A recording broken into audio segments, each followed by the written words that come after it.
Tennessee fans love Spyre Sports. You can't beat Spyre Sports. You're there on your Christmas card list. You send them money to be in a volunteer club, and you get back like a coaster autographed by Britton Colquitt, I think. You don't get a lot, but you supposedly are supporting this fund. But, Jimmy, we've said this S word, Spyre Sports, about 15 times, and I haven't even directed a question in that regard. How much are they to blame in this situation, and maybe even more so than anything that the University of Tennessee has done? Well, if there are violations that occurred in regard to this, Spyre Sports would be, I would think, completely to blame. Now, again, we don't know if they actually violated any rules. I do know that in the past, any situation of a private plane flying a high school player, that is an extra benefit. And they would say a booster did that. So the booster's not allowed to do that. But now you got a collective. Is a collective a booster? Is that the NCAA defining them as a booster? So if they are a, quote, booster, then you have an issue. But Tennessee's also had players do Spyre that have flown up to New York and been on Madison Square and had their names up on billboards and stuff like that. If there are violations that occurred, I'd have to put a lot of that on Spyre. Tennessee, with this NCAA probation situation hanging over their head, I just can't imagine them jaywalking. So I think that if somebody circumvented it, it would be Spyre. However, I'll defend Spyre on this. What rules were in place when they did what they did? Amen. So I don't really think there is blame, but if there is blame, I would have to point more towards Spyre than Tennessee. Yeah, if you don't know what the speed limit is, how are you supposed to do it? Yeah. And I could get back to I could get back and forth to Knoxville and other places if there wasn't a speed limit like Wyoming. That'd be nice. Caleb? So, Jimmy, I want to break this out real quick. Attorney Tom Mars of Spyre Sports released a statement last night. Basically said, I don't fully believe it, but I believe the gist of it, which is to say that in the details, he says that Spyre Sports inked a contract with Nico Iamaleava independent of what school he was going to commit to. Sorry, don't believe that for 1 second. I don't believe that either. That's BS. Yeah, exactly. And then they basically said their agreement was based on their thinking that he would become a great NFL player. So that's why they took that risk. But they did say the most important line was, and they have a whole statement naming Nico specifically in response to this NCAA investigation. They say the agreement was fully consistent with the then existing NCAA NIL guidelines and had nothing to do with recruiting Nico to the University of Tennessee or any other school. Now, my question is, was this another reckless move by Spyre to name Nico based on a report from the New York Times when there's no official notice of allegations yet from the NCAA? Yeah, I'd say that probably wasn't a very smart move on their part to do that. So, and look, and here's the thing too about Nico. They're different states with different laws, right? So Missouri, I'm sure you know this, Jimmy, but Missouri, Eli Drinkwitz can sit in the room with the guy giving the money and say, I think you should give him this much money. Yeah. And in California, they have a law that allows you to accept NIL. In the state of Tennessee, they didn't. They may have recently done it, but at that time, the state of Tennessee, you could not do that. You could not sign a high school player to an NIL deal. But different laws in different states makes this more complicated. So I think the NCAA, I mentioned this earlier, is barking up the wrong tree. I just, unless there are other things that I don't know about that are not related to Nico and this private jet, I just don't see where anybody is at fault based on what I know right now.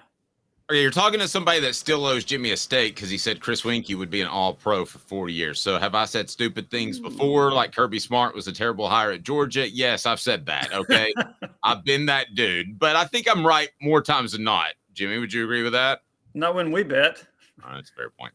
Okay, David admits he also didn't think Saban was a good hire at LSU. So, you know. Well, a lot of that wasn't okay. Anyway, all right. At the end of the day, if you had to bet a mortgage payment, does Tennessee even receive any sort of scholarship ban? Anything come out of this? And I'm bad journalism because I know you got to run. I'm going to ask a double question. I contend that Tennessee could be one of the pioneers, and now Virginia's apparently joined the fold, of destroying what little is left of the NCAA through lawsuits, and they may not even be running the NCAA basketball tournament one day. It's a lot to unpack. Thoughts? The strongest thing I think Tennessee would get would be a reprimand. Don't do this again. I do not see any scholarship reductions or any other penalty coming out of this based on what I know right now. If there's new information that comes out later today or tomorrow, I could change my mind.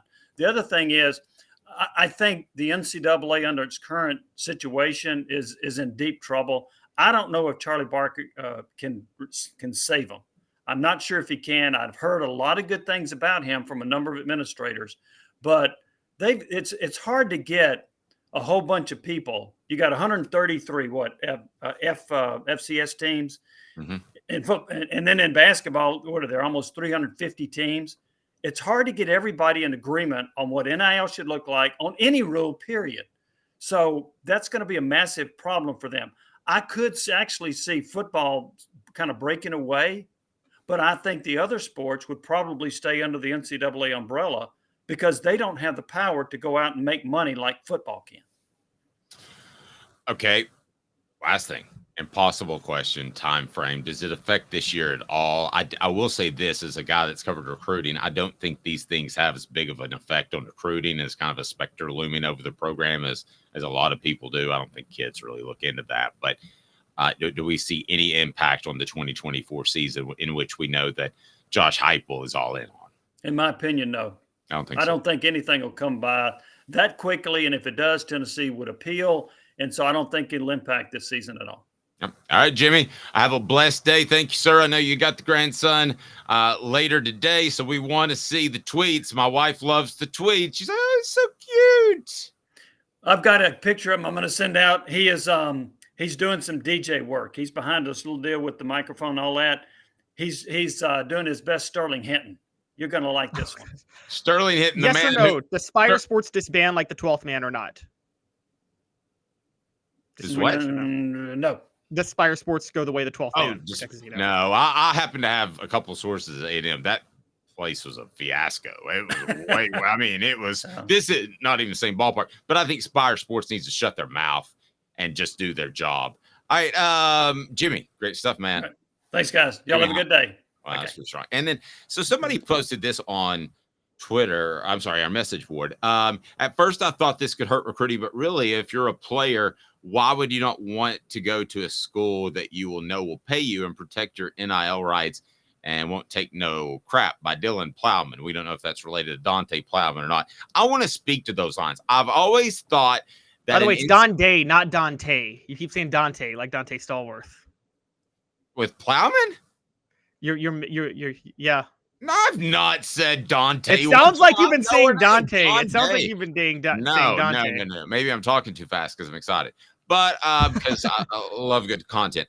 No, but with Dante Plowman, listen, what she did is I think will embolden Tennessee's fan base. And it already has. We've seen on our message board that you love it. You love her response. You love what she did. Now, but let me get to the big picture. Does an NCAA investigation hurt recruiting? Caleb, what do you think I'm going to answer, given that I've covered recruiting for about a quarter of a century? Oh, I think you're going to answer no, because you know the lay of the land in college football today. Right. So, like, if you'd have asked me in the mid-2000s, I would have said, yeah, that's a problem. Like, Southern California could get hammered, and I would tell my kid not to go there. Nowadays, what do you have to, what could you possibly violate that actually affects your program? I don't think it can be done. So I don't think that's any major concern at all.